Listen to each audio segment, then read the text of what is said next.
All right, I had the chance to meet an animal from the rainforest at the Orlando Science Center. Here is Lena the sloth. And we are joined today by Lena the sloth. And what type of sloth is Lena, Madison? Good question. So there's two types of sloth, the two-toed sloth and the three-toed sloth. It can get kind of confusing because all species of sloths have 3 toes on their back feet. So if you look at Lena here, you can see she has 3 toes on the back, but she has 2 toes on her front feet. So she is a two-toed sloth. This particular type of two-toed sloth is called a Linnaeus' two-toed sloth. Okay, and we realize that she is moving very slow. She goes at her own pace, even when she's chewing her cookies. Even when she's eating, yep. So sloths, as we know, are very, very slow, but this actually helps them to survive. They have a very slow metabolism.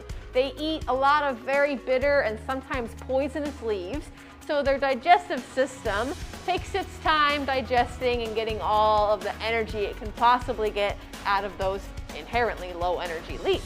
So she spends sometimes up to 30 days digesting something. 30 days. Yeah, so that's why her metabolism is so slow. That slow metabolism also allows them to survive injuries that other animals might not be able to. So believe it or not, there are some predators for sloths out there in the rainforest. Harpy eagles are their #1 predators, but things like ocelots, jaguars, anacondas are looking to eat a sloth as well. So moving very slowly allows them to not be seen because sometimes algae will grow in their hair. There are specific species of plants that only grow in sloth fur, and the sloth can nibble on those plants to get some energy, and it also helps them blend into the rainforest. So moving slow actually helps them to survive in many ways. Very interesting. And talk to me a little bit more about Lena's natural habitat.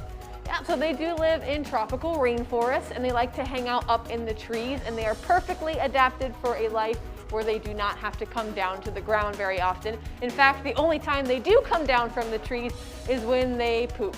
So sloths usually only poop about once a week, and they can poop up to 1/4 of their body weight at a time. So they go all the way down the tree to the ground, and there they are pretty susceptible to predators, and that's the only time a sloth will usually run, is when they run back up the tree. They can climb very quickly, and these claws are very cool because they don't have to spend any energy hanging. So she could fall asleep just like this, and her claws wouldn't let go of the branch. So she's perfectly adapted to life in that rainforest. I noticed that when she was in the cage, she was hanging upside down, and she's hanging upside down on these two. Is that what they normally do, is hang upside down? Yeah, so they hang upside down to eat, to sleep, to mate, to give birth, pretty much everything except go to the bathroom they do upside down. And is there any reason why they go upside down versus kind of being on top of it? That's just the way that they have evolved to live out there in the rainforest. Their organs are actually in the opposite or the inverted place. So their heart and their liver are in different places than they would be in other mammals to accommodate for the fact that they're upside down. And that's also why their hair actually grows from their belly instead of like from their back, like a dog or a cat or a tiger. And that's because when they're upside down in the rainforest, and of course it rains in the rainforest, the water will go from her belly to her back and fall down to the ground. That way they don't get too cold, because sloths can actually get hypothermia if they get too cold. Okay, I just can't get over how cute she is and how slow she's moving.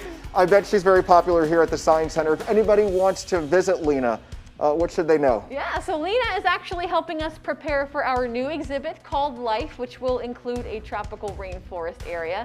That is not going to be constructed for a few years, so for now she's hanging out backstage and she meets guests during our Keep Her for a Day private experience. So if you want a chance to meet Lena and you want to see what it's like to take care of all the animals that live at the Science Center and get a behind the scenes look, you can go on the Orlando Science Center website and check out the private experiences. She's only awake so many times during the week, so we only have so many private experiences that we can book. So you want to make sure to call and get with her talent agent if you want to meet Lena and book a private. Madison, thank you so much. Lena, thank you for being the star of this segment. I just can't get over those little eyes. They're just so cute. I'm still smiling ear to ear. That sloth was just so great. The Science Center is open 7 days a week from 10 in the morning until 5 p.m. You can check out all of the great exhibits there.